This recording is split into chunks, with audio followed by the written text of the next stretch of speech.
हाँ तो बच्चों देखिए, आज आपका टॉपिक कौन सा है, इलेक्ट्रिक पोटेंशियल एनर्जी और टू चार्ज सिस्टम।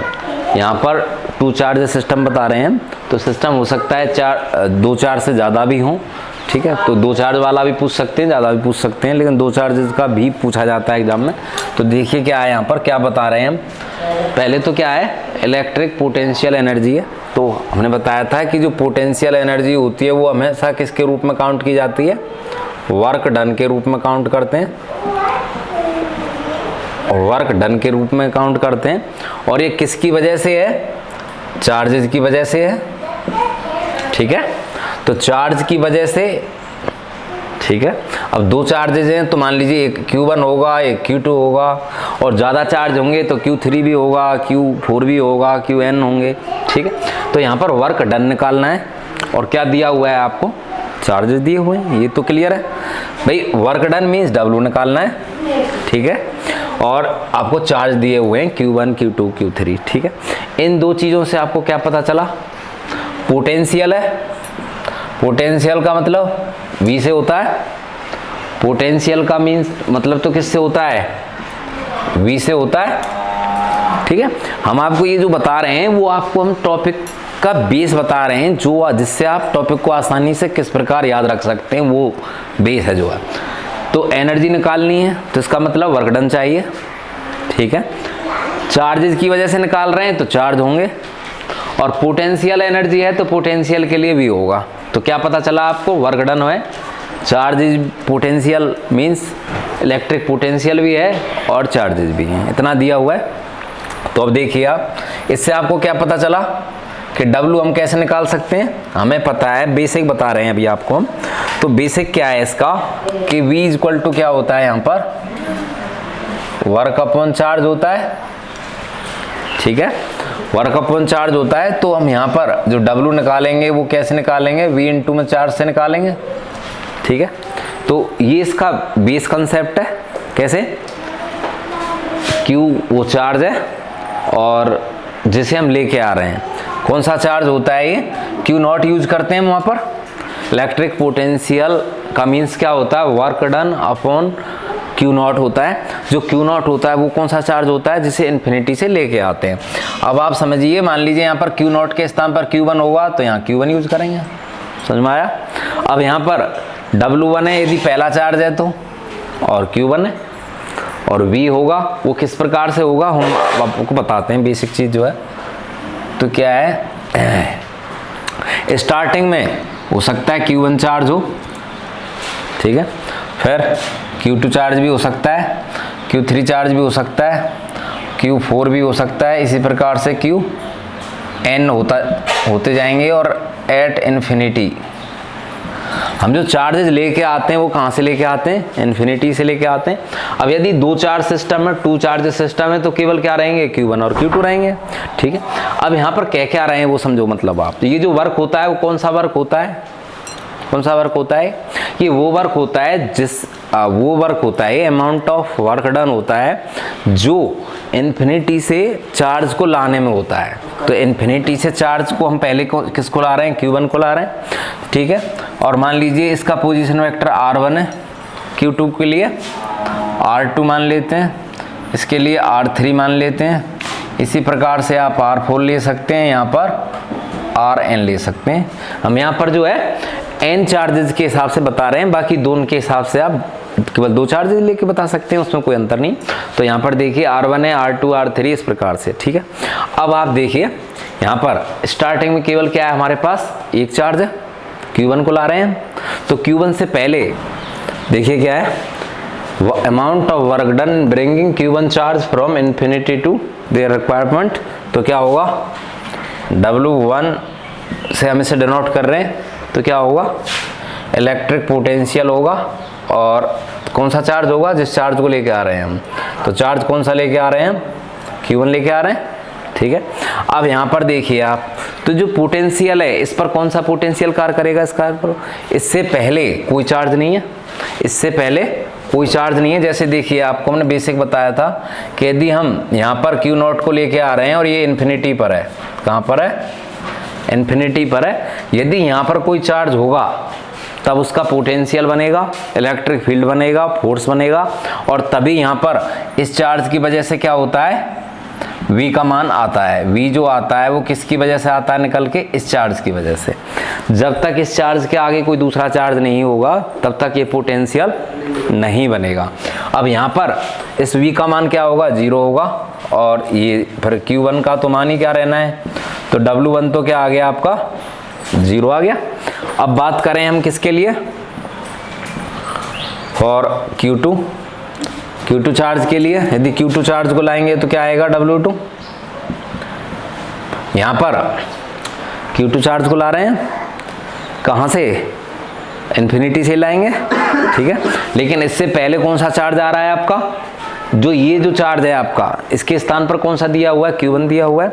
तो Q1 की वजह से क्या बन जाएगा, पोटेंशियल बन जाएगा। यहाँ पर जो ये पोटेंशियल है वो किसकी वजह से बनेगा, Q1 की वजह से बनेगा। अब देखिए क्या होगा, यहाँ पर जो पोटेंशियल बना वो किसकी वजह से बना, Q1 की वजह से बना, और किसको लाए हम, Q2 को लाए।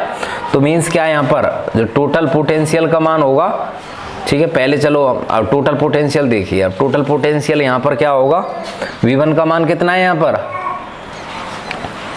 कि Q1 किसकी वजह से, Q1 की वजह से, और डिस्टेंस कितनी होगी, R1 और R2 के बीच में डिस्टेंस। जैसे मान लीजिए Q1 दिया हुआ है और Q2 यहाँ पर है, Q2 को ला रहे हैं कहाँ से, इन्फिनिटी से, और भाई यहाँ पर R1 है और यहाँ पर R2 है, तो टोटल डिस्टेंस कितनी हो गई, R1 R2।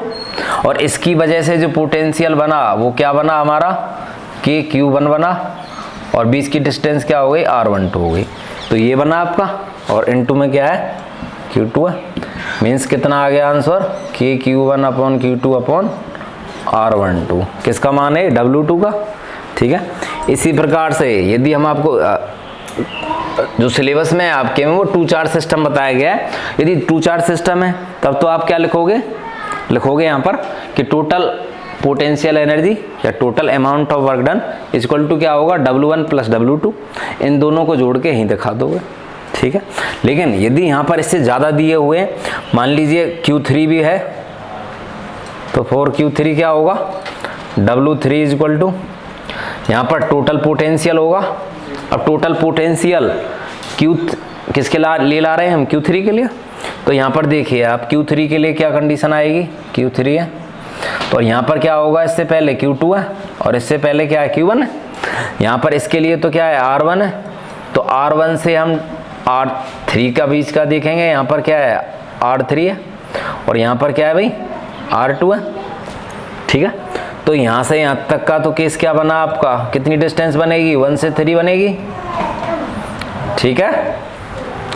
बी मान लीजिए Q1 है आगे, तो Q1 की वजह से पोटेंशियल कितना बनेगा Q3 के लिए, भाई जो Q3 है आपका, Q3 पर 2 पोटेंशियल कार्य करेंगे, Q1 का भी Q2 का भी, इससे पहले पढ़ रहे हैं। तो Q1 का कार्य करेगा, तो कैसे कार्य करेगा वो, Q1 का कार्य होगा कैसे कि Q1 और बीच की डिस्टेंस क्या है, 1 से 3 ये होगा।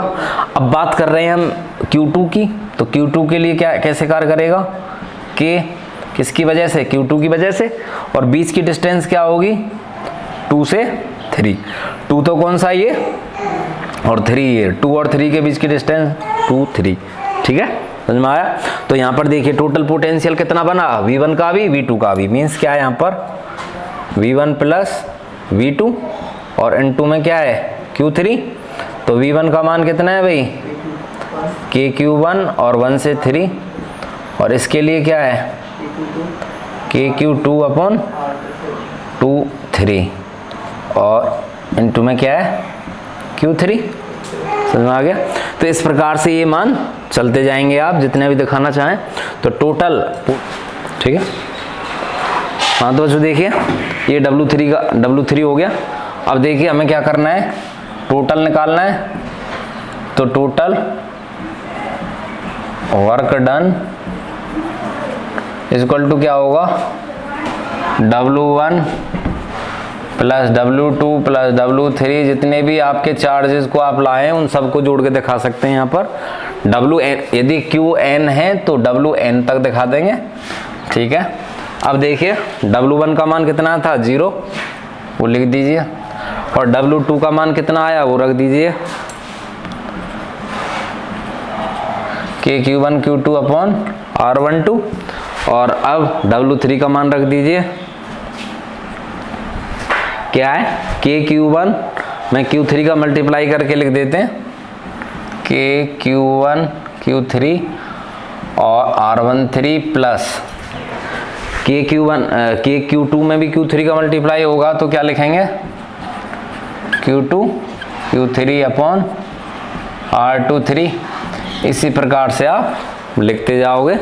तो जो टोटल वर्क डन, जिसे हम किसके बराबर बोलेंगे, U और W दोनों बराबर है, तो क्या आ गया, KQ1 Q2 upon R12 plus Q1 Q3 upon R13 plus KQ2 Q3 upon R23।